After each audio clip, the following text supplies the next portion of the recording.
I think the takeaway is quite clear that the future of banking, it really does lie in this seamless integration of sales and servicing. Working with Standard Chartered as a preferred supplier, part of the selection criteria is that you meet our ESG standards. Yeah. We really want you to be part of the solution, not adding to it. JEB has been a leader for us in that space, and for us, we have been particularly working with JEB around the SOS program, which is really a partnership. So, hi everyone. Welcome to our first ever episode of the JEBCast, brought to you by JEB Group. Our conversation today will explore how businesses can benefit from adopting green office design principles and whether sustainable design and operation are just about the environment. Today, we're excited to welcome Shelley Boland to our show. Shelley is the Global Head of Corporate Real Estate and Services at Standard Chartered Bank, or SCB as we'll refer to it today. Today's discussion will focus around green building design.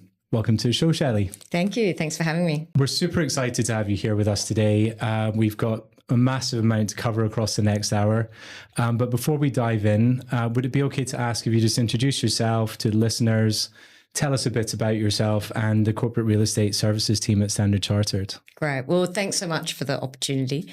Shelley Boland. So I'm the Global Head of Corporate Real Estate and Services at Standard Chartered Bank. What does that mean? That is a privilege of leading a team that is accountable for all of our offices, our branches, data centres, and that corporate footprint across 53 markets. It's around 1,300 buildings. And you can see from the portfolio, it's a mix of Asia Pacific, Africa, Middle East, Pakistan, right through to Europe and Americas. Wow. So no day is ever the same. Look, for us, this portfolio is really exciting. The bank has a huge ambition around our affluent and wealth business. So you can see that through our branch transformation, we could really bring this strategy to life.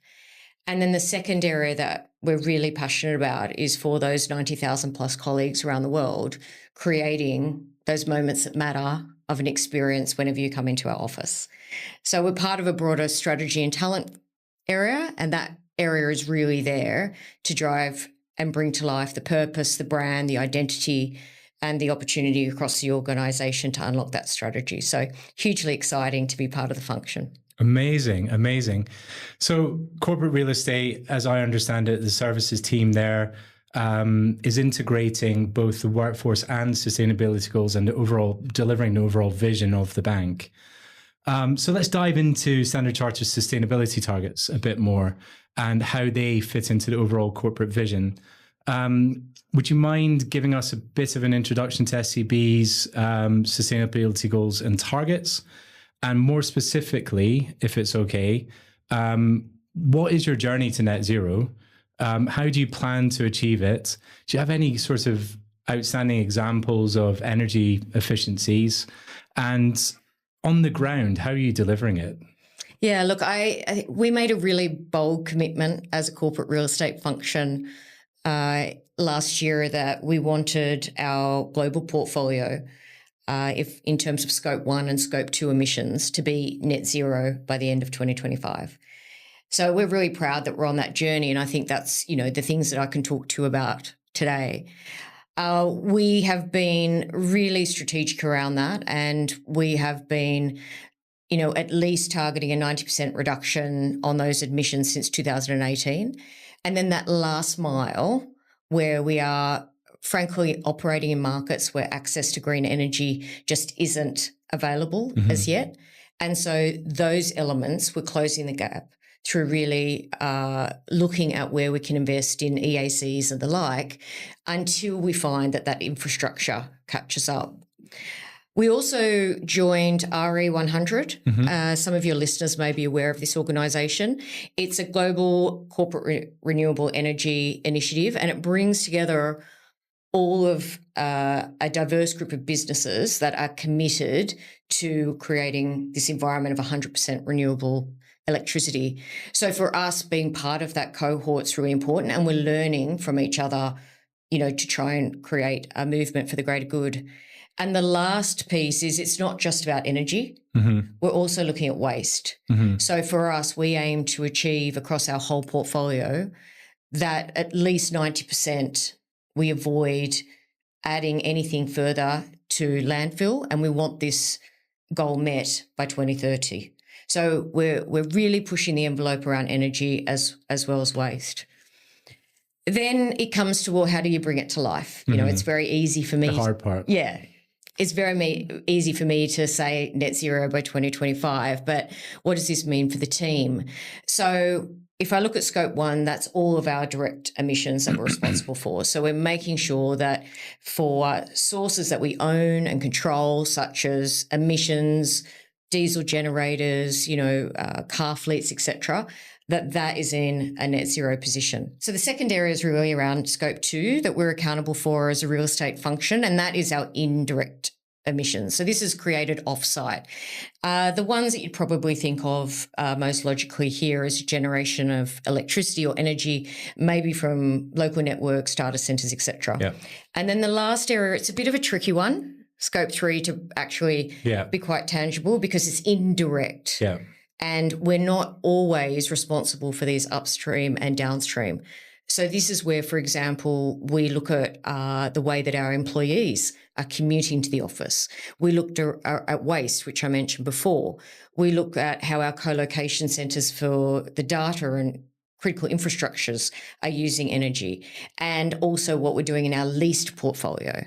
So that's the part that is probably harder because it's not in our direct control, whereas scope 1 and 2, we have far more influence, and therefore our confidence around that net zero is far greater. And around measuring it, I guess, yeah. And look, to answer the last part of your question is what's the practical examples for your listeners? I mean, clearly there's this space rationalisation, optimisation of the footprint, but you don't want to shrink to greatness. You don't want the only way to get your energy KPIs is because you reduce space in your portfolio. It's got to be something that's scalable and sustainable. Yeah. The second is when we do have energy coming into the portfolio, we've got to be as efficient as possible into the way we operate those buildings. We are very adamant when we're looking for a location that we want access to renewable energy. Okay. And that is either things like on-site solar. And if we can't get access to that renewable energy, then we use offsets. But they have to be very high quality credits that we can source, at reasonable prices. So we want to just make sure that is that last mile, only in exceptions, because the way we run our portfolio should be the real driver in sustainable outcomes.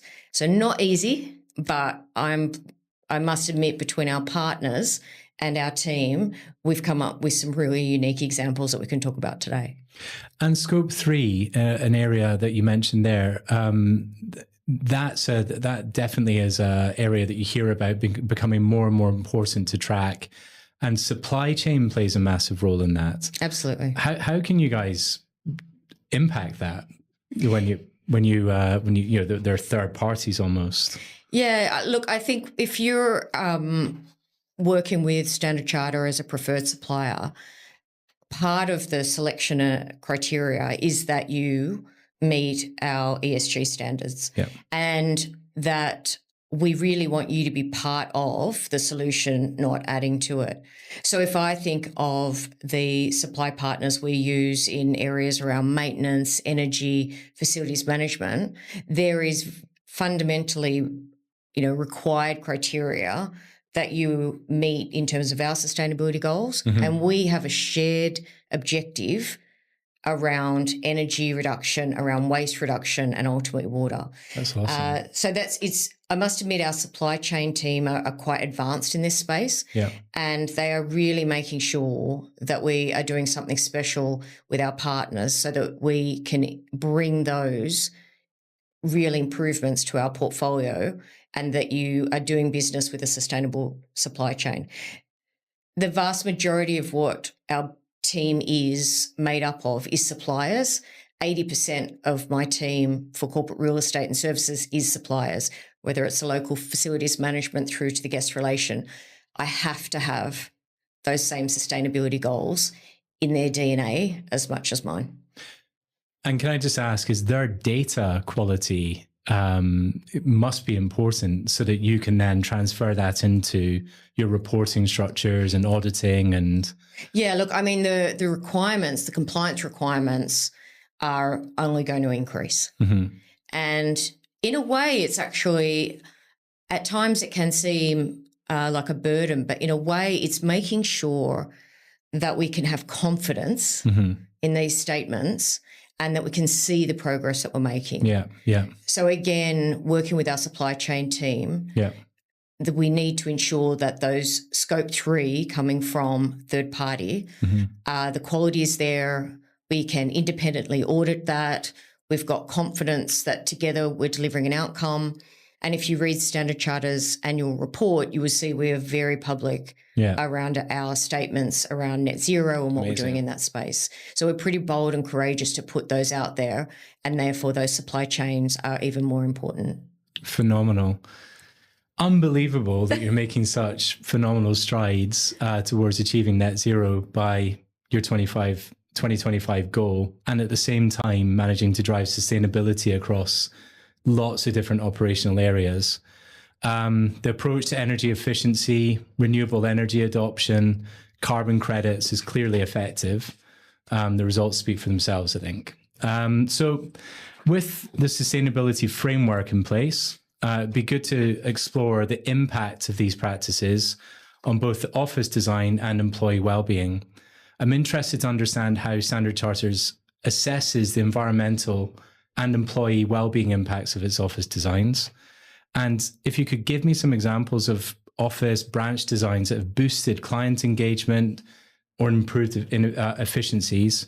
And finally, if there's any notable differences around the world, notably between Asia and where I'm from in Europe, it'd be great to understand. So if I think about how our branch design has really evolved, and if you think that's a much broader shift in the industry around how spaces are becoming more client-centric experiences, and it's very much a brand beacon. It's a brand engagement tool, if I think of the physical space. So for us, we're creating environments that, instill trust, it fosters brand loyalty, but it also shows that we're transforming and changing how we're doing business. But I think the takeaway is quite clear that the future of banking, it really does lie in this seamless integration of sales and servicing. And that coupled with a curated experience that's relevant for you as a customer. Therefore, in that branch design, every interaction needs to be something that is meaningful as part of the brand journey and your moments that matter with Standard Charter, how you feel about banking with us and how you feel about perhaps coming to work with us as well. So we look at the designs around how it impacts from a wellbeing perspective as well. Our employee feedback's really strong in terms of people want to see that we are certified in terms of our health and safety parameters. We want to make sure that we've got inclusive design standards. We want to make sure that we've got a good balance of collaboration, rest and relaxation areas. And we also need to cover a population that is very diverse in terms of generations. So the types of areas that we create need to be able to cater for multi-generations. The first time we've had this many generations in a workforce. I can imagine. Yeah. So it's not easy. So those wellbeing elements are not an afterthought in a design anymore. They're actually one of the first thoughts. We wanted to make sure that how we're measuring our energy use, that links to our carbon emissions, obviously our waste and water. In order for us to be at that net zero target, we need to make sure then how we run that facility and how we design the workplace is linked back to those environmental. Yep. So therefore, you'll see a lot of upcycling, reusing, making sure that not one thing goes to waste. And in an event that we don't need that furniture or fixture in the future, if we can't use it, then we're putting it back into the community. Amazing. So that we're still trying to make sure from a greater good perspective, we're not adding to, landfill and wasting problems. Yeah. So then then the business will say, okay, well, how has that design really changed my client experience? How's it improved productivity? And I'll give you 2 examples here. We have made a very big commitment to the market that we want to be a leader in wealth management solutions. And that means that the branch design needs to move away from a transactional ATM, teller type environment to something that is more bespoke to that wealth and affluent customer. Therefore, you need to think about the finishes in that. You need to think about the services. You need to change the floor plan layout. So we've definitely evolved the design, making sure that, is that more hospitality? It feels like that experience and more hospitality. And it also needs to be efficient. People are time poor. They come into a branch usually that when something may not be working with the other virtual ways they can interact with us. So you don't want to add time to that journey. So it needs to be something that's very human, that it meets those client needs, and in that case, makes it really something that can close out that consumer's question or the product that they need servicing, not add complexity to that. So it's quite integrated in terms of the design. The other one is the experience if you're coming to our corporate offices. We recently upgraded our Singapore Marina Bay office around the reception area. And it really, as soon as you take a step out of the elevator, it feels like Standard Charter. Yeah. You're part of an organisation that, although you're in Singapore, you still get the sense you're part of 53 markets around the world. Wow. There's still this local heritage. To your point, much more attention is in guest relations hospitality. Even in Singapore, we have our own scent. Wow. So we've developed a Standard Charter scent. We have it there in our meeting rooms. And if you come and visit us, you could leave smelling like Standard Charter. Wow. Like literally a diffuser. Bottle. Diffuser, right. Yeah. So this is where it's the little things. The crossover from moments that matter. Yeah. That we're trying to make sure that your experience at Standard Charter is unique, differentiated, and at the level that you would expect as a client with us. But huge consistency as well, whether you're in a branch or an office. And your last point is the challenge and the fun part of my job is how do you make 1,300 portfolio in terms of offices, branches, feel consistent with a global brand, but don't take away from the fact that we have this deep heritage in some markets. And so that is where you'll see we use a number of levers. I'll use the art collection as an example. So we bring a lot of art into our facilities. We feel like that's a great representation of our brand. And to make sure that although the environment is globally consistent from a brand perspective of colours, palettes, signage, I use around 40+% of our art collection is local artists. Wow. So therefore we are sponsoring and promoting the heritage and the deep, communities that we operate in, and we're bringing that to life through our art collection. That's so cool. Yeah, so it's a real... I'd love to be the person that gets to go and I know, spot there's someone in my team with a role, that oversees the art collection, and I think that is one of the coolest jobs in the bank. Yeah. So we try and make sure, especially in our markets in Africa, that we're just bringing to life this diverse skills that are in the communities we operate through the art collection. So it still feels like Standard Charter, but I know that I'm in my office in Kenya. Yeah. Wow. Very, very cool. Fascinating to see how Standard Chartered is blending global consistency along with local personalization in your office designs, creating spaces that both support employees, hugely important in today's age in particular, and engaging clients in meaningful ways and memorable ways. Now, moving from design execution, I'd like to dive into Standard Charter's collaborations and suppliers and how they help you to bring sustainability goals to life. To me, collaborative partnerships bring together diverse expertise and resources to tackle often complex problems around, a lot of the time, sustainability issues. Often these are problems that no single supplier can solve on their own. So the collaboration and partnership route is absolutely key. Would you mind elaborating on how Standard Chartered works with fit-out contractors, for example, like JEB, SOS, to ensure projects meet your sustainability goals? And what is it that you look for in suppliers generally? Yeah, look, it goes to your question before. I think for us, if I look at SC Foundations, that's our design guidelines. Sustainability is embedded in that. And when we are selecting a new location, whether we're designing a new location or we're doing minor works, we look at those design standards so that we ensure we're covering energy efficiency.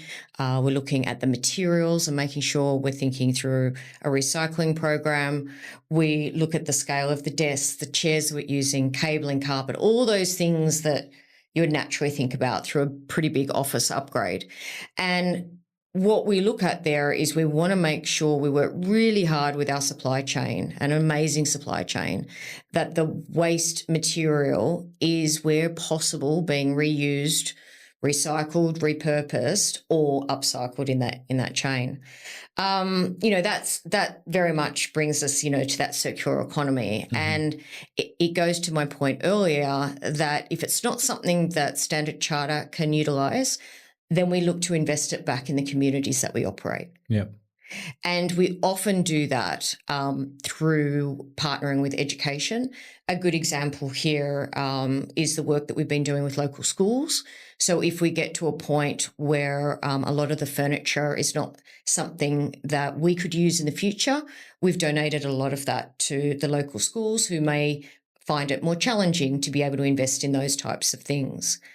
I mean, the JEB has been a leader for us in that space. And for us, we have been particularly working with JEB around the SOS program, which is really a partnership where we're taking underutilised furniture. I think we've donated something like 300 plus items through to local schools.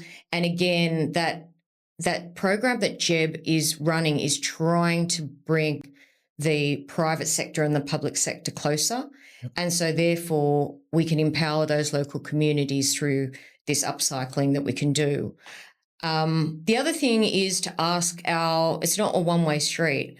What are our supply partners' net zero targets? Yep. What is the those aspirations shared values that you have? And therefore, perhaps together, that's where that scope 3 integration that we can work together because we're all on the same page. For us as well as a bank, ESG just isn't environment. It's not just the E. And you'll see again that when we're thinking about our supply chain, if we're thinking about, the future investment, we're looking around that diverse network. We're looking at, local ethnic minority businesses. We're looking at women-owned enterprises, and we're trying then to advocate from an ESG perspective those areas. So again, we can be reinvesting that into a broader community outcome. Amazing. So I don't think there's a stone left unturned, but if your audience has other ideas, we are very open to it. Yeah, well, all parts of the collaboration. I think what you've been doing with SOS is amazing. And I think, if we're going to put furniture into buildings, we all need to be thinking about how we're getting them out of buildings and creating that circular economy, as you mentioned. And it's great to hear that partnerships are working with suppliers like JEB, SOS, and driving meaningful change within what Standard Chartered are trying to do. Looking ahead, I'd love to explore the future of retail and corporate real estate design in the financial sector. With changing trends like hybrid working, how do you see the shaping of office design in the future? And what other trends do you see impacting the finance industry? How can businesses benefit from adopting green office design principles? And apart from energy and carbon, what other environmental initiatives do SCB have? And finally, is sustainable design and operation just about the environment? Oh, you've saved the best till last. Look, I mean, the future of the bank's design is one very much that is around the intersection of transformation and strategy. I mean, we don't want to just be a corporate real estate team that enables the strategy, we want to be able to shape it. We want to be there with the business of how that we can bring their vision to life through the physical environments we create, but also the experience. Your first impression of Standard Charter is likely going to be meeting one of the corporate real estate services staff, whether it's a guest relations host on the ground floor or the security guard at the branch. Right. And so that moment is really where we are making sure that those brand ambassadors create an experience that you would want and that you expect from Standard Charter. You'll see then through our designs, they've really evolved. If I think of, the return to office, we've very much moved our fixed desk area and collaboration space. It used to sort of be 70% fixed, 30% collaboration. Now it's more 50-50. So when people are back in the office, they want to be together, and they want that to be something that is customer-centric so they can work with their colleagues. They want it to be seamless in terms of technology experience because they're, quite mobile and active. They want it to be aligned with the brand in terms of Standard Charter's core values. And therefore, when I look at the branch, those expectations are very similar. So for me, the future of design, whether it's an office, whether it's a branch, is really about the marriage of design and the branding, and so that you can make sure that there's effective communication and collaboration in those designs. The customer service is paramount, and that you're bringing those teams together in a really cohesive way. You need to be flexible in your layouts. If I think of the supply chain, it needs to be more modular. It needs to be something that's quite agile. It needs to almost be self-service. Yeah. Technology, as I said, is going to play a crucial role. I can't have people not wanting to come into the office because their connection, Speed of the broadband, the connection is better if they're working from their apartment. Yeah. I need that to be a real future focus for the bank.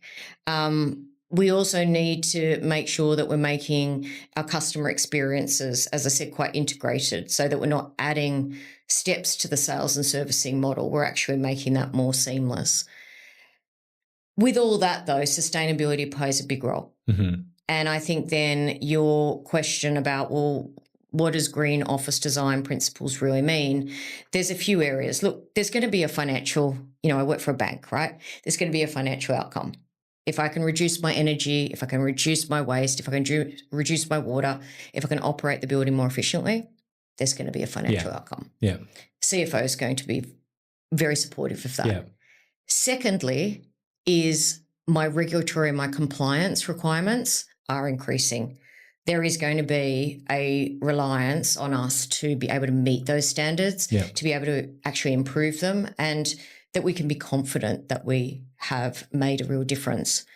But the last part really is about the expectations of the colleagues that come and work for the bank, the clients that want to interact with us, that these green office design principles are now not optional, they're expected. And the role around the environment, the social and the governance, and that inclusive design for all is really what really makes our design standards tick. And that's where you've seen a real shift in how we're actually changing the layouts for what is a very inclusive environment. Everything from you can now go to our offices and our signage is in Braille, where we have some visually impaired staff. I myself have a hearing impairment, so I've got a different type of setup technology-wise so that I can have a richer experience on conference calls. We're making sure that we're catering for a much more neurodiverse workforce. So it's not easy, but at the same time, I think in terms of our contribution for our colleagues and clients, it's really important. For designers, designing workplaces of the future, I just don't know how they go about that process, because you have a 20-year-old sitting with a 60-year-old who works completely differently, and one doesn't want to come into work until 10 o'clock, but is happy to leave at 8 o'clock at night. The other one's in early, and, it's a real, fight for the best desk in the corner and these kind of things. But look, it's inspiring. Everything you've talked about today, Shelley, is inspiring. What Standard Chartered has achieved since 2018. It's been an amazing journey, not only focusing on environmental sustainability, but also promoting health, well-being, diversity within its design approach. Your efforts in waste reduction and, all important, I believe, water conservation and social responsibility truly are remarkable and an example for others. Okay, so as we approach the end of our conversation, Shelley, for listeners who are considering this journey or embarking on it or are halfway through it, what's the one piece of advice that you would want to share with them to help them get started? One piece of advice to get started. I think for the work that we have done is that you need to look at that enterprise-wide strategy. You need to look that anything you're doing in this space is ultimately linking back to the strategic objectives of the organisation. So for our team, it's quite inspiring that at the heart of what Standard Chartered is all about is that sustainable future. I think for me, you definitely need to make sure that you understand that corporate vision. Mm-hmm. And then the other part, and you mentioned it, is collaboration. Yeah. So if I think of my supply chain that helps operate the corporate real estate and services function, it's over 10,000 partners in terms of everyone, as I said, from the engineer to guest relations. Collaboration in that network is at the heart of what you do. And our shared goals together, we can do something really fabulous for the ecosystem, but it can only happen in that partnership. Yeah. So I would say make sure you've got that clarity on the corporate vision and it's at the heart of your decision making. The second is there are so many experts out there, collaborate, and then together you'll come up with something that is far greater than trying to do this by yourself. Amazing. Look, I couldn't agree more. I think that's a brilliant single thing to apply. I think collaboration, partnership and shared values across business in general gets people further faster. And that brings us to the end of today's insightful episode. I'd like to say a massive thank you to our guest, Shelley Boland. Thank you. For sharing her expertise and vision.